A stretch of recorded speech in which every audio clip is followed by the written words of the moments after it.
Mungkin sekarang kita biasa-biasa saja, sepertinya nggak penting-penting amat, tapi suatu saat nanti hal yang nggak penting pun kita tidak tahu itu akan menjadi suatu yang sangat penting.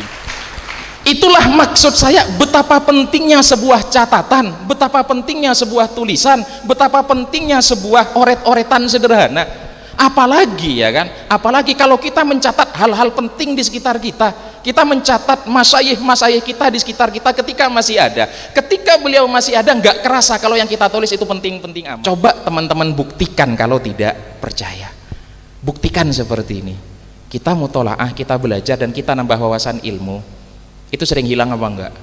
Sering. Yang di pesantren sampean tahu. Salah satu contohnya kayak gini ya, 13 tahun yang lalu majalah Ijtihad, dan saya ketika itu jadi redakturnya, itu pernah mengangkat topik yang menurut kita itu keren dan heboh, tapi tidak banyak orang membahasnya. Waktu itu kita bahas tema tentang Hizbut Tahrir Indonesia. Itu ketika saya masih aliyah kelas 2 waktu itu sekitar 13 tahunan. Ketika kelas 2 aliyah ngangkat tema tentang Hizbut Tahrir Indonesia, di situ kita kaji betul ya kan, khilafah ala Nabi itu seperti itu, benarkah Indonesia itu negara tauhid, apakah negara Indonesia itu butuh negara khilafah dan lain sebagainya. Akhirnya terbit ketika itu majalah Ijtihad dengan beberapa artikel beruntun tentang Hizbut Tahrir. Covernya keren, judul covernya waktu itu hati-hati HTI, hati-hati HTI. Terbit 7.000 eksemplar kita cetak ketika itu, meskipun banyak yang nggak laku ya, tapi paling tidak kita pernah bahas tema tentang Hizbut Tahrir Indonesia. Bahkan orang-orang HTI itu sampai datang ke Sidogiri ngajak debat teman-teman yang nulis tulisan itu. Ya kita siap, tapi ternyata ketika kita tantang debat sekalian nggak mau datang. Udah habis itu isu atau isu tentang HTI itu tenggelam, nggak ada lah, nggak rame, terus nggak rame, baru rame lagi kapan? Sekitar 2018 ketika muncul yang namanya Felix Xiao. Felix Xiao itu akrab sama saya, akrab sama Ustadz Ahyad dan akrab sama Sidogiri. 2 kali datang ke Sidogiri ngopi-ngopi bareng, tapi urusan pemikiran ketika beda, ya beda lagi. Jadi bukan berarti kemudian beda pemikiran kemudian kita tidak bisa akrab. Felix Xiao datang ke Sidogiri ya kan, ngopi bareng. Bahkan ketika datang ke Sidogiri saya tunjukkan Sidogiri media, Sidogiri nggak setuju dengan Hizbut Tahrir Indonesia. 8 artikel beruntun ketika itu ditunjukkan kepada Felix Xiao, tapi ya biasa saja, fine saja. Dan semakin ramai ketika Felix Xiao muncul, kemudian keluar peraturan presiden bahwa Hizbut Tahrir Indonesia adalah ormas terlarang dan tidak boleh ada di negara kita. Itu heboh banget. Ketika Hizbut Tahrir itu muncul lagi setelah 12 tahun tenggelam, saya langsung kemudian seolah-olah dejavu. Tahu dejavu? Dejavu itu mengalami sebuah peristiwa yang sama terulang seperti itu. Paling tidak 12 tahun terkubur dan saya sudah lupa tentang HTI itu. Kenapa? Gak ada yang ngingetin, gak ada yang ngangetin juga.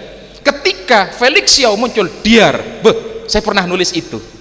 Saya pernah nulis itu, teman-teman pernah nulis itu, tulisan-tulisan yang pernah saya tulis itu muncul semua.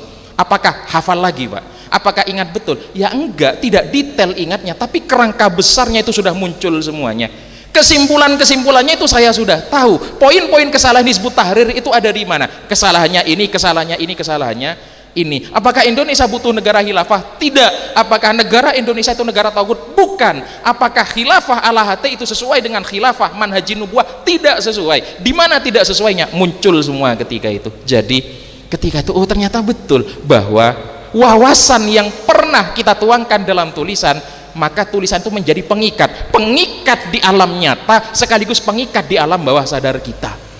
Eman betul. Jadi kalau teman-teman itu mutolaahnya bukan karena ujian, karena ujian jelas mesti elanggapi, kan? Mesti kelopain. Tapi ketika teman-teman itu mutolaah karena pengen menjawab sebuah problematika, menjawab sebuah permasalahan, apalagi kemudian sampai dituangkan dalam bentuk tulisan, itu kan menjadi ilmu yang sangat luar biasa. Benih olehna sampean mondok puluhan tahun ternyata. Yang sampean ingat, tapi yang sampean ingat tuh apa yang pernah sampean tulis, apa yang pernah sampean jadikan gagasan, apa yang pernah sampean jadikan inspirasi yang Anda tuangkan lewat catatan-catatan itu, kemudian itu yang benar-benar terikat. kan eman mun duk bitabit mun nggak nih kan mun kerana ada lupa kabeh, paling tidak ada yang tersimpan di dalam memori kita. Ternyata betul yang banyak saya ingat itu apa yang saya musyawarahkan dan apa yang saya diskusikan tuh kan beda kan. Kalau sampai saya diskusi, kalau sampai saya musyawarah itu ingat betul, apalagi halakoh juga diantaranya, apalagi sampai terbit dalam bentuk tulisan, apalagi sampai tertuang dalam bentuk tulisan. Penting ternyata nulis. Kenapa? Kepentingan kita, bukan kepentingan orang, bukan kepentingan orang. Udah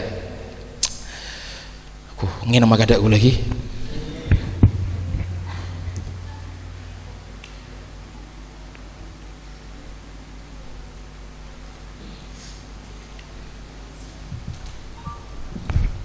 Sudah berjalan 30 menit, waktu saya terbatas ya. Ya, kalau nggak dibatasi pakai waktu bablas offset biasanya gitu. Udah, saya tuh pernah sowan kepada Gus Din, Kiai Zainuddin Jazuli almarhum, pengasuh pondok pesantren Pelosok. Beliau sudah sakit-sakitan ketika itu. Sekarang kan Yaida Kiai Nurul Huda Jazuli, adik dari Kiai Zainuddin Jazuli. Alhamdulillah, meskipun beliau sakit pakai kursi roda, ketika dimaturkan oleh Haddam ada santri Sidogiri mau sowan, akhirnya saya diterima karena keinginan kita juga wawancara kepada beliau. Pelosok itu kan masyhur ngaji kitabnya itu semarak, kitab kuningnya itu luar biasa, musyawarahnya hidup dan lain sebagainya. Ketika saya sowan kepada Gus Din itu kayak gini, beliau menyampaikan keprihatinannya seperti ini. Ya, kitab kuning ya kan, kata beliau, itu perlu kita kemas ulang dengan kemasan yang bisa diterima oleh masyarakat dan dengan kemasan yang sesuai dengan bi'ah atau dengan lingkungan mereka. Jadi nggak bisa sekarang kita langsung sodorkan kitab kuning itu apa adanya, tapi kitab kuning itu perlu mengikuti tren. Lah di situ saya menemukan sebuah gagasan yang luar biasa dari beliau, betapa beliau sangat memperhatikan, karena bagaimanapun seperti ini. Jadi informasi dan wawasan tentang Islam yang paling otentik itu adanya di mana? Kitab kuning. Ya pastinya Al-Quran dan hadis, tapi Al-Quran dan hadis itu kan bahan dasarnya, nggak bisa kita langsung, jadinya adalah di kitab kuning. Maka semua informasi tentang Islam, wawasan tentang Islam yang paling otentik itu adanya di kitab kuning. Tapi siapa yang bisa mengakses kitab kuning langsung? Kan cuma santri. Santri pun tuh nggak semuanya bisa baca kitab kan? Ya, yang santri saja tidak semuanya bisa baca kitab, lah siyama mim babi aula, apalagi yang tidak bisa baca kitab.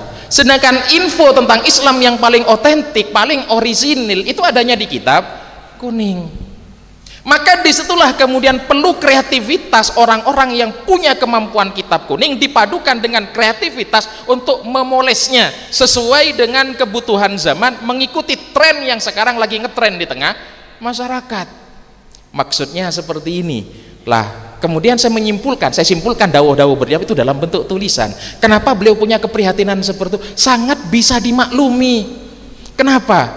Kita itu hidup di negara Indonesia, dengan negara muslim terbesar seluruh dunia, ya kan? 273 jumlah masyarakat kita. Muslimnya berapa? 87%. Berarti jumlah orang Islam di negara kita itu 230 juta lebih sekian. Bayangkan ada 230 juta orang Islam di negara Indonesia. Kita tidak membahas, wah mereka kebanyakan Islam KTP Pak, biarin, ya kan?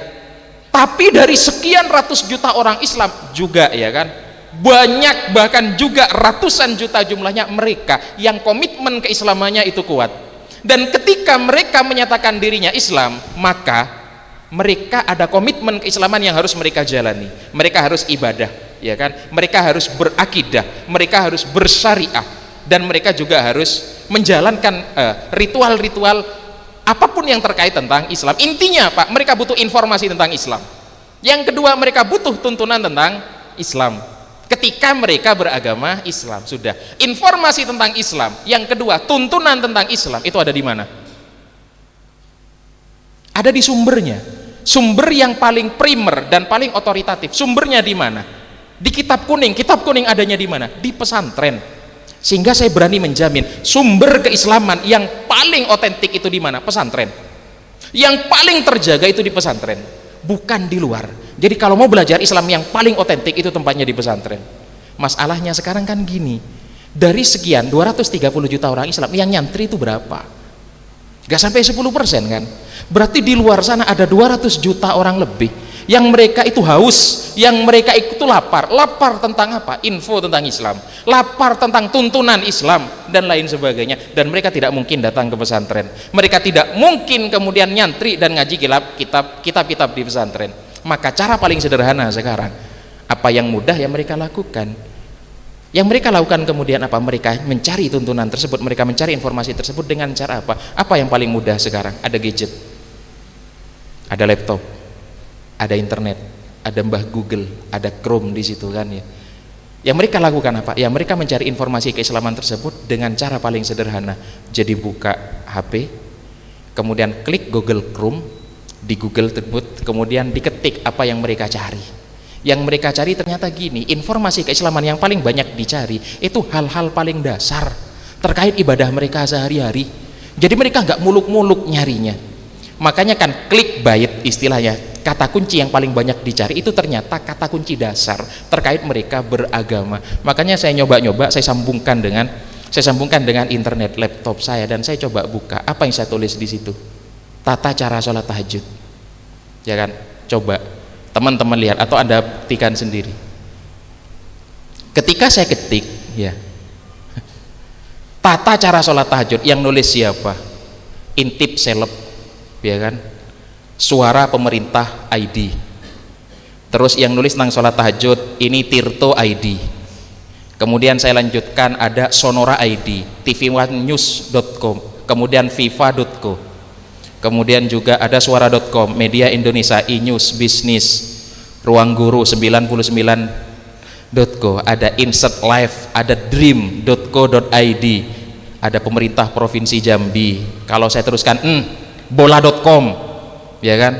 Bola.com ikut nulis tentang sholat tahajud, ya kan? Saking gimananya, ya kan? Bola.com sampai nulis tentang sholat tahajud. Saya langsung ke paling atas itu apa? Detik.com, habis itu Telkomsel, ya kan? Yang biasanya jualan pulsa, ya kan? Jualan paketan ikut nulis tentang sholat tahajud. Saking apanya? Artinya gini, cara kerjanya itu gini, semakin banyak orang yang cari, maka media arus utama yang mereka kapitalis, yang mereka sediakan. Saking banyaknya orang yang cari hal-hal semacam ini, ya mereka sediakan sampai Telkomsel nulis tentang sholat tahajud. Bola.com harusnya El Clasico yang mereka tulis, sholat tahajud mereka juga ikut nulis, ya kan? Yang biasanya bicara selebriti, ya kan, Intip Seleb itu juga ikut nulis tentang sholat tahajud. Ada satu nyelip di tengah-tengah, bukan di bagian atas, NU Online. NU Online terjepit dari sekian banyak, ya kan, portal-portal berita yang itu sebenarnya bukan bidangnya. Tapi karena saking banyaknya masyarakat yang mencari itu, maka cara kerja mereka yang banyak dicari ya mereka sediakan. Masalahnya sekarang kemudian mereka itu bukan kompetensinya nulis di bidang itu. Harusnya yang menulis tentang sholat tahajud, yang menulis tentang sholat witir, yang menulis tentang tata cara ibadah yang benar, itu siapa? Santri. Siapa? Pesantren. Tapi santri dan pesantren itu tidak ada. Baru ada sidogiri.net nomor 17, baru ada Lirboyo nomor sekian, baru ada Ploso nomor sekian. Lah pesantren-pesantren yang lain itu ada di mana? Enggak ada. Itu tidak ada. Artinya sebenarnya yang sangat dibutuhkan oleh masyarakat itu sesuatu yang sangat urgent terkait ibadah mereka sehari-hari, terutama kaitannya dengan hari-hari besar. Kalau udah waktunya Maulid, informasi tentang Maulid itu yang paling banyak dicari. Kalau udah waktunya Rojab, kalau udah waktunya Sa'ban, maka yang terkait dengan Rojab dan Sa'ban itu yang mereka cari. Apalagi Asyura, Rabu Wekasan, Jumat Manis dan lain sebagainya. Itu kan sebenarnya di pesantren biasa-biasa saja, tapi di luar itu adalah informasi yang sangat berharga dan sangat luar biasa. Pesantren kemana saja gitu kan ya. Ya mungkin, wah itu kan cara kerja Google, Pak. Belum tentu kita nulis ada di bagian paling atas. Ya nggak apa-apa meskipun tulisan kita itu tidak berada di barisan paling atas. Tapi paling tidak ketika kita nulis tentang agama dan kita basicnya agama, maka itu menjadi semacam jaminan keamanan. Orang akan lebih percaya. Wes di urutan pertama memang detik.com.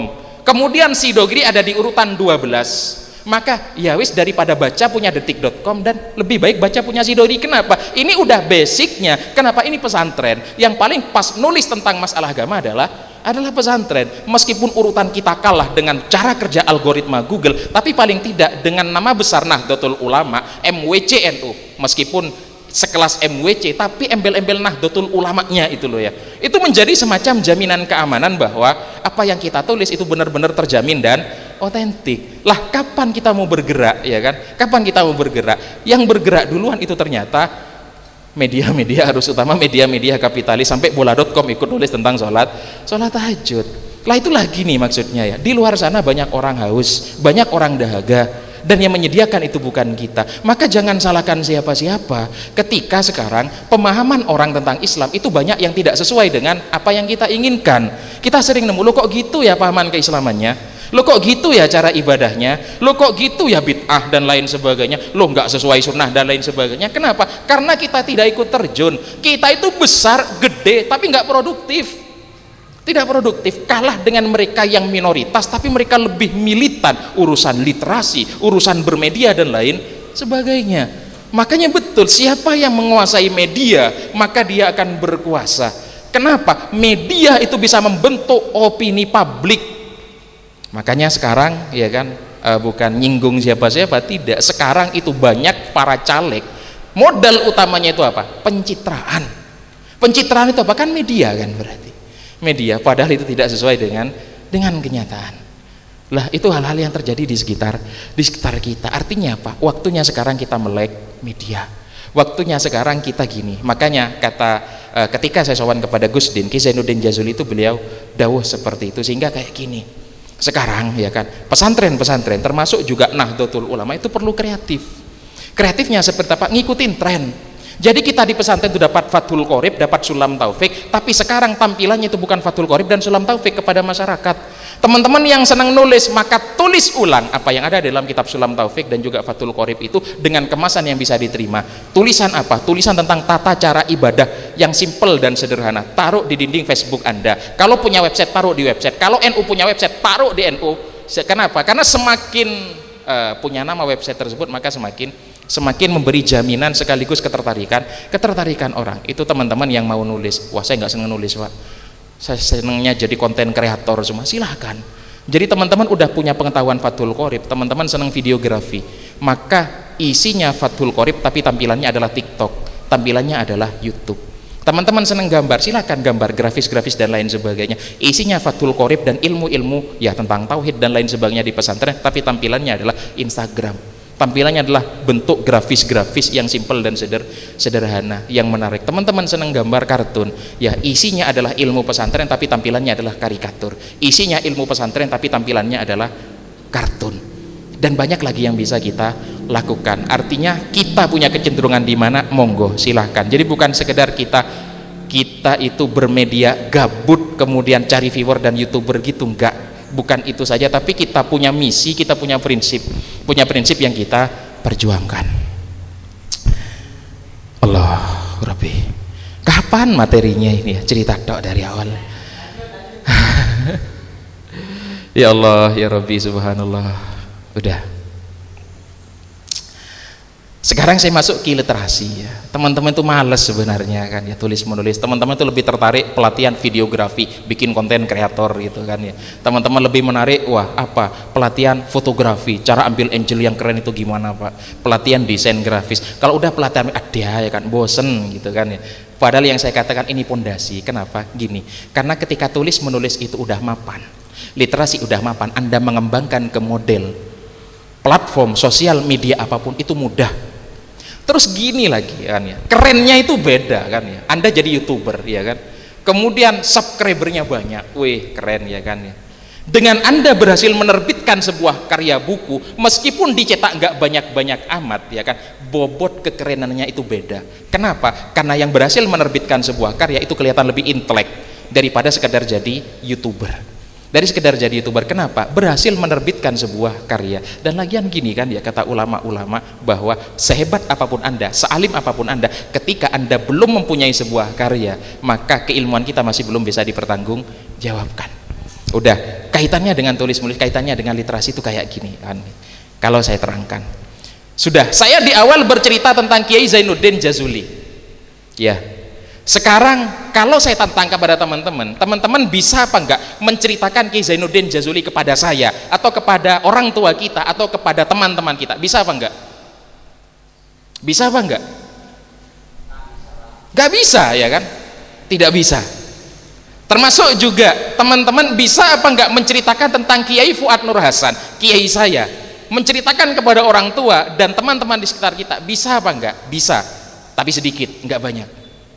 Tapi ketika saya yang diminta cerita tentang Kiai Fuad Nur Hasan, maka saya ceritanya itu bisa lebar, bisa luas, bisa detail. Kenapa? Saya tahu Kiai Fuad, saya melihat Kiai Fuad, dan saya merasakan pengajian Kiai Fuad, sehingga saya bisa lancar menceritakannya. Duh, Masya Allah, Kiai Fuad itu sabarnya luar biasa. Toman bodoh santri melanggar, ternyata sowan kepada beliau diceritakan kayak gini. Oke, Kiai mau ngaji ya, detail sekali, nerangkannya enak sekali, ada keterangan seperti ini. Saya menceritakan Kiai Fuad itu lancar sekali.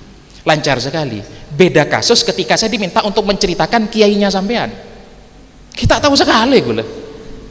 Sederhananya seperti itu kan. Sederhananya seperti itu. Maka ketika Anda diminta untuk bercerita tentang Kiai Fuad, apa yang harus Anda lakukan?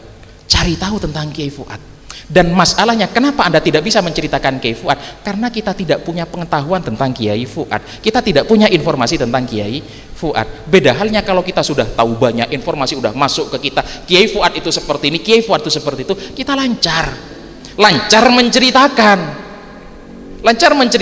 Habis itu tinggal kita konversi dari bahasa cerita dengan bahasa tulisan.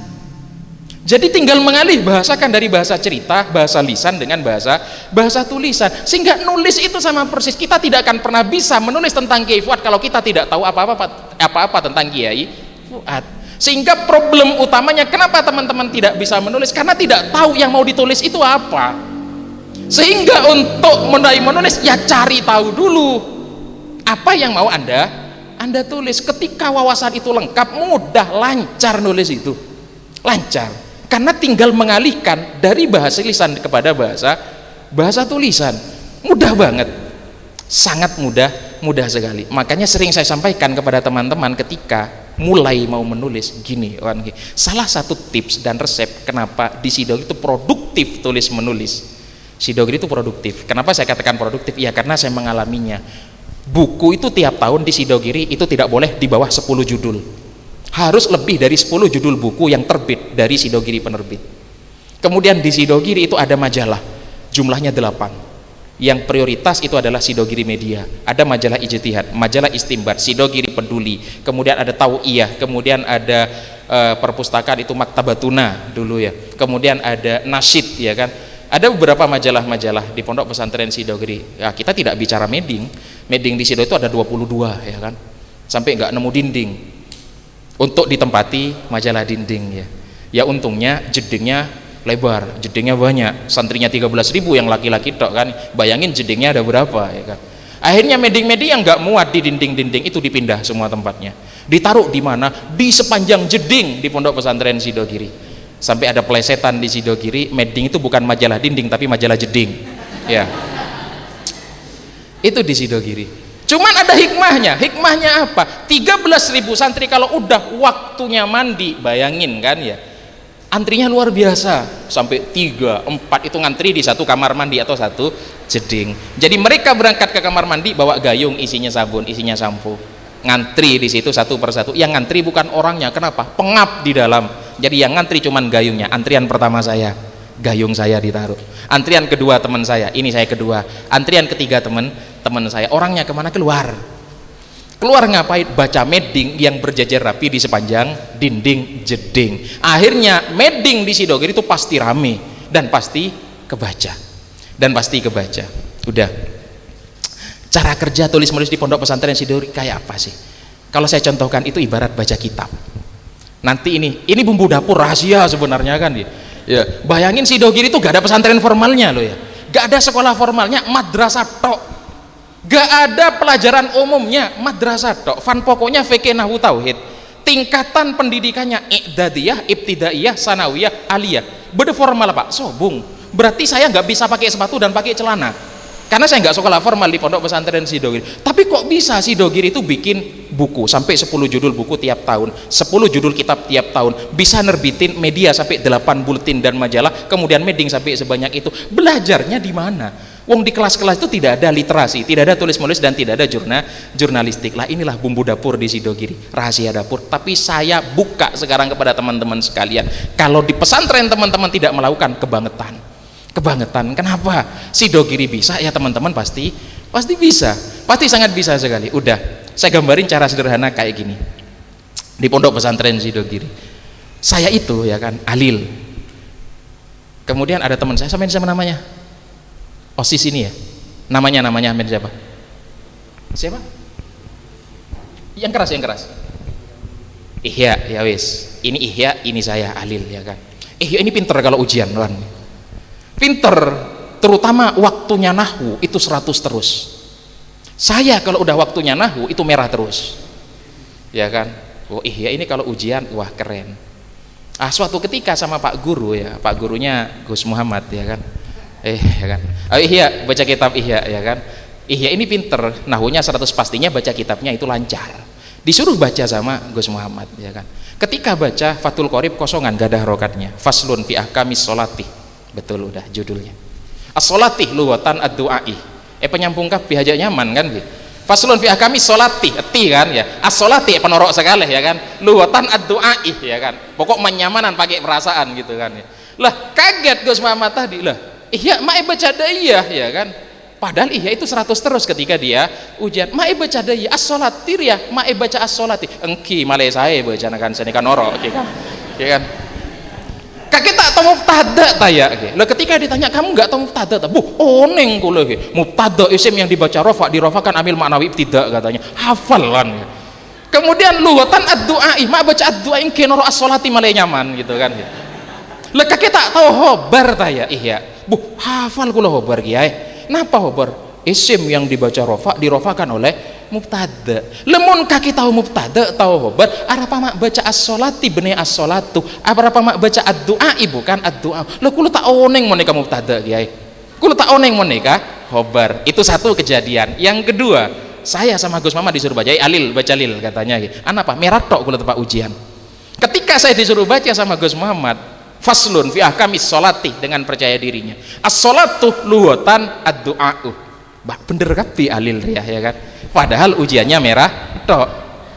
Lah ketika disuruh baca faslun fi as-sholatu luwatan ad-du'a, penasaran wangan ujian dia selalu merah. Lil mak baca as-sholatu, pokok mun ngane ka as-sholatu anapa mubtada kiai, apa mubtada tak hafal gula kiai, tapi mun pangki ngane ka kudu as-sholatu.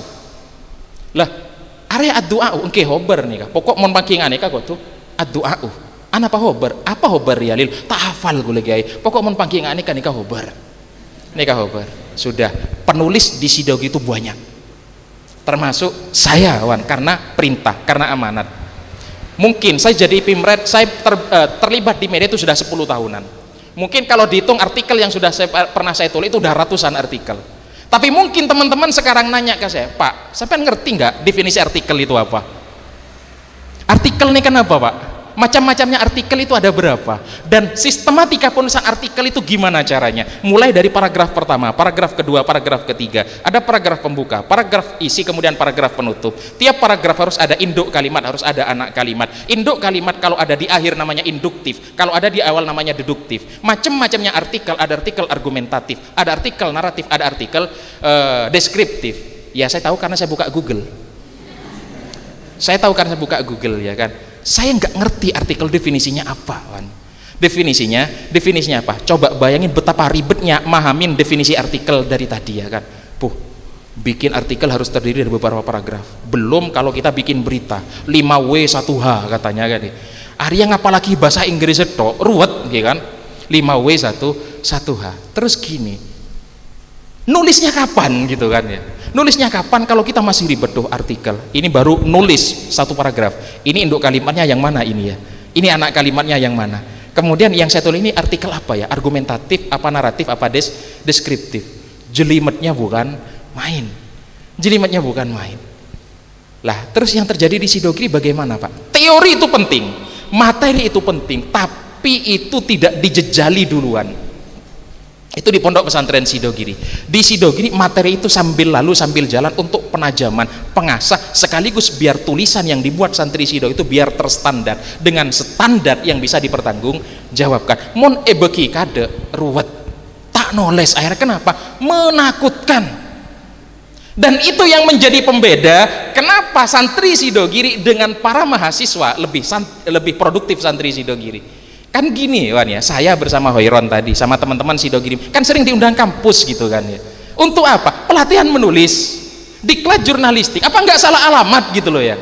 Kenapa salah alamat saya katakan? Wong kita nggak pernah belajar materi dan teorinya di kelas, di kurikulum itu juga nggak masuk, pelajaran formal juga nggak ada, bahasa Indonesia yang baik dan benar itu juga tidak pernah kita dapatkan. Lah di kampus itu kan makanan sehari-hari. Bahkan sebelum masuk ke kampus SD udah ada pelajaran mengarang dan bahasa Indonesia, SMP apalagi, SMA itu udah bolak-balik. Lah yang namanya perguruan tinggi tulis menulis itu makanan sehari-hari. Lu kok masih ngundang dari Sidogiri Pesantren Salaf untuk ngisi pelatihan tulis menulis, sehingga agak jumawa dikit kan biar tidak dianggap kudet, kuper dan lain sebagainya. Kalian dari dulu ngapain aja gitu kan ya? Kalian dari dulu ngapain aja? Ya mungkin teman-teman penasaran lah. Katipun apa caranya Sidogiri Pak? Di Sidogiri itu caranya seperti apa? Sederhana dan mudah. Sidogiri itu tulis menulis, bukan cuma tulis menulis sebenarnya. Nanti cara bermedia seperti itu teman-teman. Gak usah mikir terlalu dalam, gak usah mikir. Tapi apa yang dilakukan? Mempelajari pola. Apa yang dimaksud mempelajari pola? Pola tulisan itu seperti apa, pola media itu seperti apa, yang keren itu kayak apa, yang bagus itu seperti apa. Jadi kita mengambil dari sekian contoh yang ada, contoh itu kita pelajari kemudian kita tiru untuk menghasilkan karya yang mungkin lebih baik dari karya itu, atau paling tidak kita mendekati ketika yang pengen kita tiru adalah karya-karya orang bagus dan orang keren. Contoh sederhananya seperti ini, ketika saya oleh pimret saya pertama belajar menulis, yaitu ada meeting namanya Himmah, saya itu menjadi reporter, jurnalis santri, dan saya dikasih tugas untuk menulis beberapa berita. Lah ketika saya diperintah untuk nulis berita, saya itu dikasih tugas, sebelum saya nulis, saya itu bukan diajari cara bikin berita.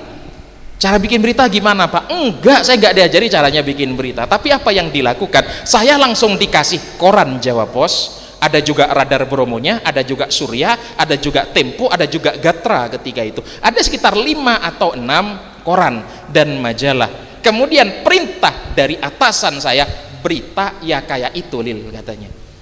Jadi berita ya kayak itu. Artinya saya diperintah untuk bikin berita, caranya bikin berita ya udah berita kayak itu. Maka saya harus melakukan apa? Saya harus membaca berita-berita itu.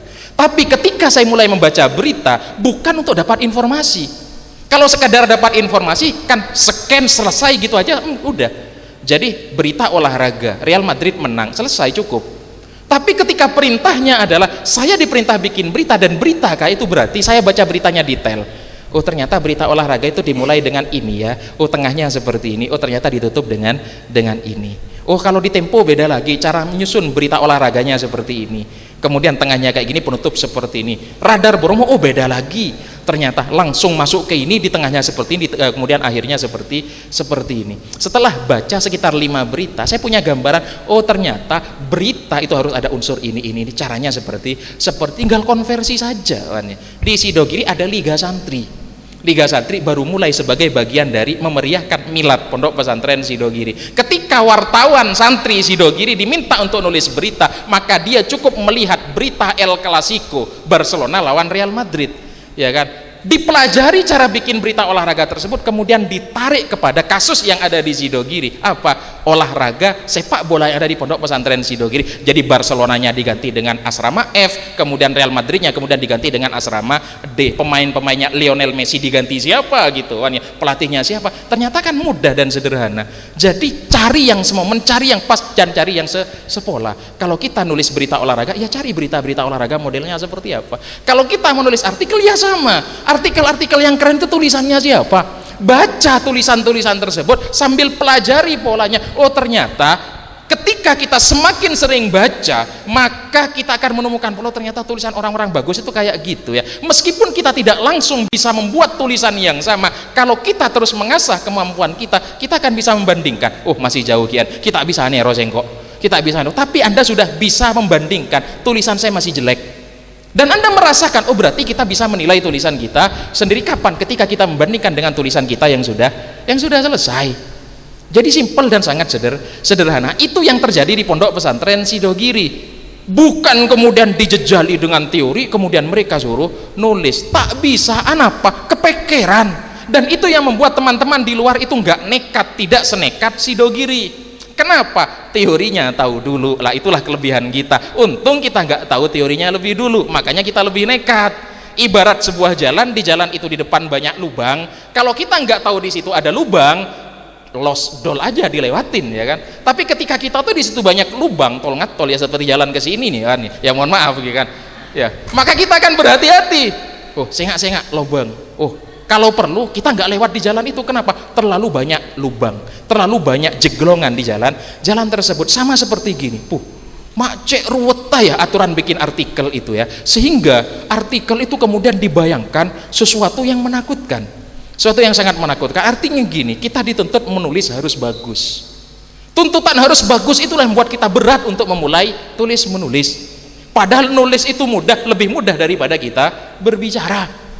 Kalau kita berbicara, maka kita pasti lebih bisa menulis, karena sama-sama mengeluarkan isi kepala. Cuman beda media. Lewat mulut jadilah bicara, lewat laptop jadilah tulisan, lewat HP jadilah tulisan, lewat pulpen dan kertas jadilah tulisan. Sudah, kalau teman-teman tidak percaya bahwa nulis itu mudah, buktinya kayak gini. Pernah nervous apa enggak? Tahu nervous?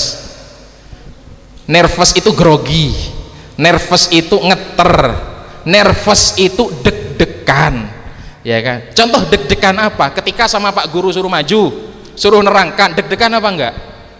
Deg-degan. Contoh juga deg-degan itu ya, banyak hal ya. Ujian tulis sama ujian lisan, lebih deg-degan mana?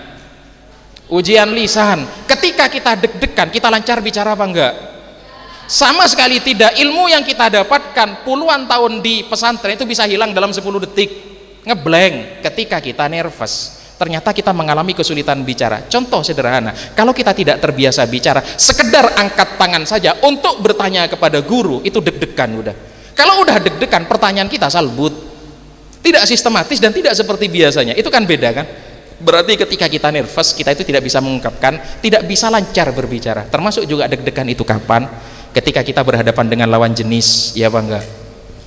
Kita berhadapan dengan cewek, ceweknya cakep gitu kan ya. Lancar apa enggak kita bicara? Enggak. Oh, kok ada yang enggak pernah mungkin ya? Ya. Deg-degan. Udah. Teman-teman yang ada di depan saya ini mungkin pernah punya pengalaman pertama kali kenalan dengan cewek, nervousnya itu luar biasa dahsyat. Ini bukan cerita pengalaman pribadi ya kan, bukan. Tapi kan saya wartawan, saya investigasi ya kan. Pertama kali kenalan dengan cewek itu kan deg-degannya luar biasa. Lah ketika deg-degan, lancar apa enggak bicara? Enggak lancar. Kita tidak sama bicara dengan situasi seperti itu, enggak sama dengan kita bicara dengan teman. Ketika kopdar, ketika ngumpul-ngumpul. Kenapa? Kita menata kata-kata, kadang kemudian nggak keluar, kadang diulangi, udah diucapin lagi. Saya pernah ngalami itu, tapi bukan di depan cewek, tapi di depan kiai. Di awal-awal saya jadi wartawan, pertama kali saya wawancara kepada Kiai Zuhri Zaini, pengasuh pondok pesantren Nurul Jadid Paiton. Deg-degannya luar biasa, saking deg-degannya yang udah saya tanyakan dan udah dijawab, ditanyakan lagi. Mesem Ki Zuhri ketika itu, Arya ngetek nak kan Arya gitu. Beneran ya kan? Arya ngetek. Lah ketika kita di depan cewek ternyata juga sama. Tapi bayangkan sekarang situasinya berbeda. Yang bicara bukan mulut kita, tapi yang berbicara adalah jari-jari kita. Kalau santri salaf belum pernah kenalan dengan cewek, kenalan meskipun lewat HP, itu deg-degannya sama. Tetap deg-degan, tuh nyapa apa ya Ria ya kan? Ya kan? Mau nyapa ya? Itu mau nyapa bagaimana? Itu deg-degannya sama. Tapi ya kan, senervous apapun kondisinya, ketika bukan mulut yang berbicara tapi jari-jari yang berbicara, mendadak jadi pujangga. Betapa kerennya susunan kata-kata yang dia bikin kemudian dikirim kepada cewek tadi kan ya. Bahkan kalau perlu masih buka Google, dicari kalam-kalam bijak di situ ya kan, di copy paste puisi-puisi indah dikirim kepada cewek tadi ya kan. Ada ombak bergulung-gulung dan angin sepoi-sepoi barang ya kan. Bahkan yakin-yakinnya seandainya ketemu langsung, kata-kata seindah itu tidak akan keluar dari mulutnya, tapi ketika yang mewakili adalah jari-jari, oh ternyata lancar sekali, bahkan masih sempat untuk mencari di Google, bahkan masih sempat untuk mencari kalam-kalam bijak dan dawuh-dawuh ulama sehingga dikatakan alim dan lain sebagainya gitu kan. Nah itu kan semuanya teknik nulis, kita ngambil data dan itu kemudian kita ramu jadi tulisan kita. Itu teknis menulis yang sangat sederhana sekali. Aduh telebet gimana. Ya Allah ya Rabbi subhanallah. Ya wis, saya belum ngasih materi ya. Katipun apa panitianannya? Kenapa? Sudah pergantian? Lah kan ada 2 sesi ini. Saya gini aja ya. Saya contohkan kayak gini. Karena saya sebenarnya disuruh ngasih materi tentang berita. Sampean itu adalah wartawan semua. Ya.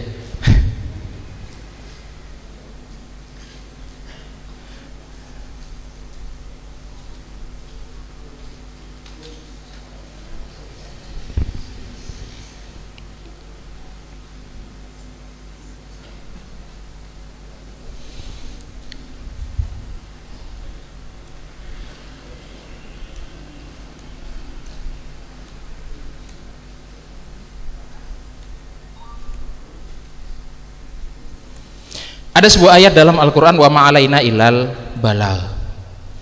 Tugasku hanya menyampaikan, kata Rasul, dan itu adalah tugas jurnalis. Itu adalah tugas wartawan, dan itu merupakan bagian dari tugas kenabian. Artinya gini, seperti tadi kita menyampaikan isi pesantren, hazanah pesantren dengan kemasan yang berbeda. Kita itu juga pewarta, dan pewarta itu adalah wartawan tabligh.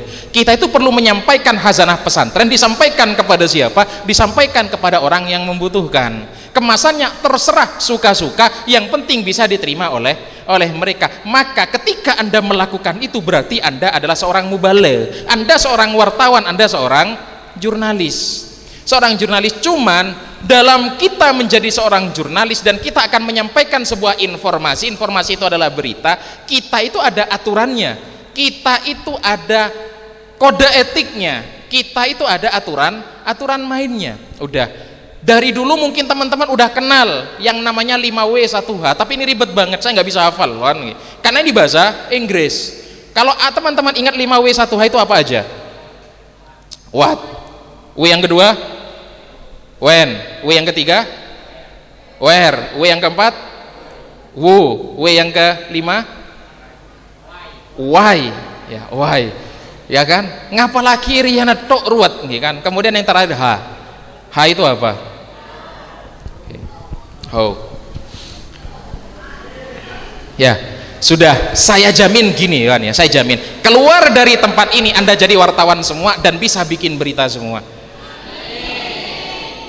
Kenapa? Simple dan sederhana, cuman nanti harus diasah dengan apa? Kemampuan sekiranya berita kita itu menarik, berita kita itu penting, berita kita itu bermanfaat, dan berita kita itu tidak meresahkan masyarakat. Mungkin kalau kebayi berita gampang sarah lah kar, sangat mudah sekali. 5W1H saya nggak hafal, tapi langsung saya pakai gini ya kan, apa, kemudian di mana, kemudian kapan,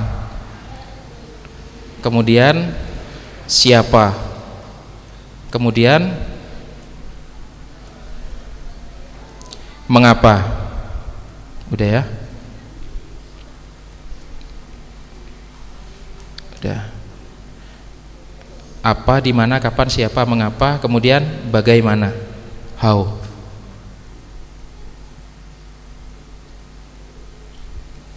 Udah, ini pakai bahasa Indonesia. Masa bodoh dengan 5W1H, saya kesulitan menghafalkan itu ya. Apa, di mana, kapan, siapa, mengapa. Ini saya nemu akronim ya, kependekan di Google itu ternyata pakai cara seperti ini. Adik Simba, adik Simba. A itu apa, di itu di mana, K-nya kapan, Simba, si itu siapa, M-nya mengapa, ba itu bagaimana. Sehingga 5W1H itu lebih simpel saya hafalkan dengan adik Simba. Adik Simba. Cara bikin berita bagaimana? Adik Simba itu mau diapain Pak? Adik Simba itu pertanyaan yang harus sampean jawab, yang jawabannya kalau disusun jadi sebuah tulisan itu menjadi berita yang utuh. Maka cara kerja bikin berita itu bagaimana? Ya adik Simba itu udah. Suruh ngapain adik Simba itu? Suruh nanya. Apa pertanyaan? Ya itu pertanyaannya. Adik Simba, apa, di mana, kapan, siapa, mengapa, bagaimana. Sekarang saya coba kepada teman-teman sekalian bahwa hanya dengan modal adik Simba bertanya, maka jawabannya menjadi sebuah berita yang utuh. Coba bareng-bareng sekarang kita bikin berita yang utuh. Pakai pertanyaan adik Simba. Udah. Sekarang saya tanya, apa? Sekarang ini ada apa?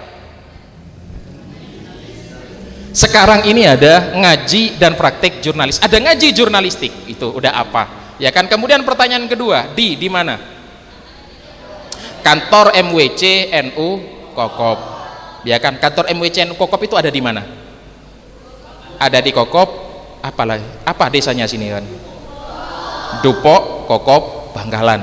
Udah. Artinya di mana itu apapun yang bisa dicakup oleh pertanyaan di mana, sampai ingat semua, atau kalau perlu di checklist, ya kan. Di mana? Di kantor MWC NU Kokop. Di mana? Di desa Dupo Kokop Bangkalan. Di mana? Di lantai 2. Di mana? Di auditorium. Maka apapun yang bisa dicakup oleh di mana, sampai harus ingat.